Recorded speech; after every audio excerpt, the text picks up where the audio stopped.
Alors, on en a pas marre de tout ça? Les riches qui se gavent, le gouvernement qui nous prend pour des cons, Hanouna, la retraite qui se fait bien gangbang. Ah ok, le gouvernement est assez incompétent, mais peut-être que le reste de l'État peut faire quelque chose, non? Eh ben non, parce qu'apparemment, pour le Sénat, c'était quand même bien plus important de s'occuper de l'écriture inclusive. Et si vous ne savez pas ce que c'est, très globalement, l'écriture inclusive est tout simplement l'ensemble des moyens linguistiques visant à assurer une égalité de genre en le dégenrant et en évitant les expressions renforçant les stéréotypes de genre. Donc tout ce qui est yel au lieu de il ou elle, petit point pour mettre à la fois le masculin et le féminin, bref, des périls mortels pour la saucisse apparemment. Et c'est donc ce lundi 30 octobre qu'une proposition de loi de la droite visant à protéger la langue française des dérives de l'écriture dite inclusive a été votée à 221 voix contre 82, ce texte permettant d'interdire l'utilisation de l'écriture inclusive dans un large panel de documents, comme dans les modes d'emploi, les contrats de travail, les règlements intérieurs d'entreprise, mais sont également visés les actes juridiques qui seraient alors considérés comme irrécevables ou nuls. Donc ça veut dire que si tu mets un yel au lieu d'un il ou d'un elle dans ton document juridique, il sert à rien, il est nul. Déjà que c'est chiant à faire cette merde, alors si en plus on doit faire ça... Oui, cette proposition de loi est... débile, hein, y a pas d'autre mot je pense. On a vraiment si peu de problèmes en France qu'on peut se permettre de chier sur l'écriture inclusive? Sérieusement? Non, et puis en plus, paye tes arguments. Regarde par exemple Pascale Gruny, sénatrice LR, qui a dit que l'écriture inclusive affaiblit la langue française en la rendant illisible, imprononçable et impossible à enseigner. Ah ouais, mais en fait, elle, un petit point par-ci, un yel par-là, une écriture non-genrée et on la paume. Et elle est sénatrice? Non mais pardon, je pensais qu'il fallait un minimum de compétences et de capacité d'adaptation pour être sénateur. Pardon, ma faute. Puis en vrai, pour le côté illisible, c'est juste une question d'habitude, hein. Au bout d'un moment, tu fais plus gaffe. C'est comme le côté imprononçable, c'est de la mauvaise foi doublée d'une peur du changement, c'est tout. Même moi, quand c'est arrivé et que j'y connaissais que dalle, juste avec quelques échanges que j'ai vus sur Twitter, j'ai compris le gros du truc tout de suite, hein, c'est pas compliqué. Et tu peux très facilement et très rapidement, toi aussi, commencer à écrire ou parler en écriture inclusive. Donc non, c'est très facile, et oui, tu dis de la merde. Après, t'as aussi Macron qui défend les fondements de la langue, les socles de la grammaire, la force de la syntaxe. Et surtout, invitant à ne pas céder aux airs du temps. Alors que le mec a quand même été élu parce que l'air du temps à la base.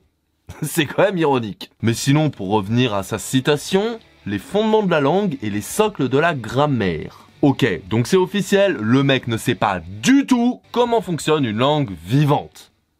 Et ce mec est notre président.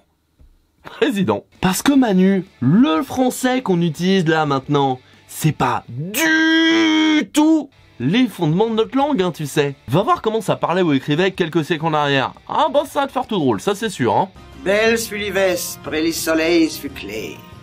Les dissimulés fait Charles Establé. Et c'est pareil pour la grammaire ou la syntaxe, bien évidemment. Relis du vieux François, du Molière, du Rousseau.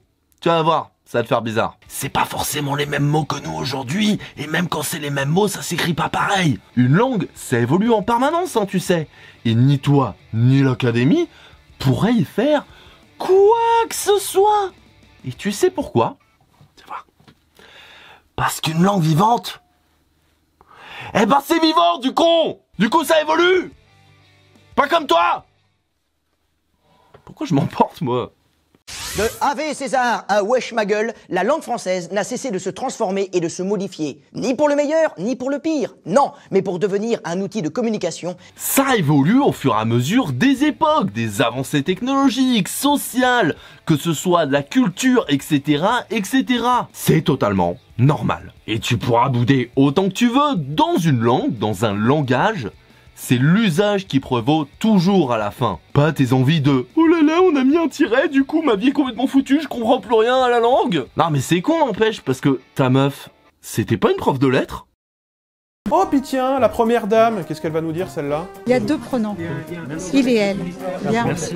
Et on, c'est un adjectif slovaque, espèce de connasse? T'étais pas prof de français, toi, à la base? Alors je sais bien que le fantasme de se faire son sa prof, c'est legit, hein, attention. Mais si en plus tu pouvais écouter un peu plus en cours, ce serait pas mal. T'es plus un ado, Manu, faut se ressaisir, hein. Mais attendez, c'est pas tout. Parce que le mec dit, et je le cite, « Dans cette langue, le masculin fait le neutre. On n'a pas besoin d'ajouter des points au milieu des mots ou des tirets ou des choses pour la rendre illisible. » Le masculin fait le neutre. Bon, déjà, à la base, il devrait y avoir un problème dans cette phrase, parce que masculin et neutre, féminin et neutre ne vont pas ensemble normalement. Mais oui, effectivement, en français, le masculin fait le neutre. Déjà, je précise que c'est en français, parce que dans les autres langues, c'est pas forcément le cas, et c'est justement pour ça qu'on a besoin des tirets, Manu. Parce que, pourquoi ça devrait être obligatoirement le masculin le neutre? Non, parce que sans vouloir me la jouer féministe de complot, eh ben dire que le masculin est neutre, contrairement au féminin, ben implicitement, ça met un rapport de force...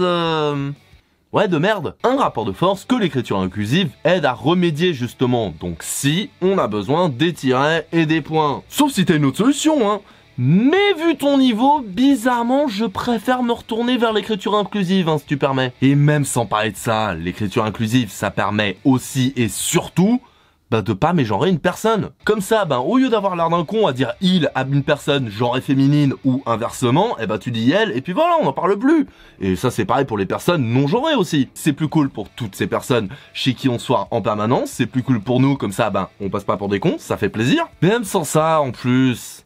Personne vous force à l'utiliser, l'écriture inclusive en fait. Alors oui, évidemment, c'est bien de s'y intéresser et de la prendre en compte. Mais vous êtes obligé à rien. Et je peux totalement comprendre que ce soit compliqué à appréhender pour certains et certaines au début. Surtout quand, médiatiquement, on nous met des trucs en mode « Ah, c'est le péril de la société, c'est le péril de la société, l'écriture inclusive !» Ouh. Presque autant que les Arabes, c'est fou ça. Oui, je peux comprendre que si vous vous y mettez pas, vous avez du mal. Mais personne vous oblige à l'utiliser. Alors pourquoi vous voulez forcer les gens à pas l'utiliser? C'est aussi con de dire que si toi tu préfères les stylos bleus, tu veux interdire tous les stylos noirs. Alors que non, t'as juste à écrire en bleu et tu fermes ta gueule. Tu fais pas chez le monde, t'écris en bleu, les autres ils écrivent en noir, et c'est tout. Ça devrait être normal. Alors oui, pour l'instant, la loi n'est pas encore appliquée. Elle doit encore passer par l'Assemblée, et c'est loin d'être gagné pour son adoption.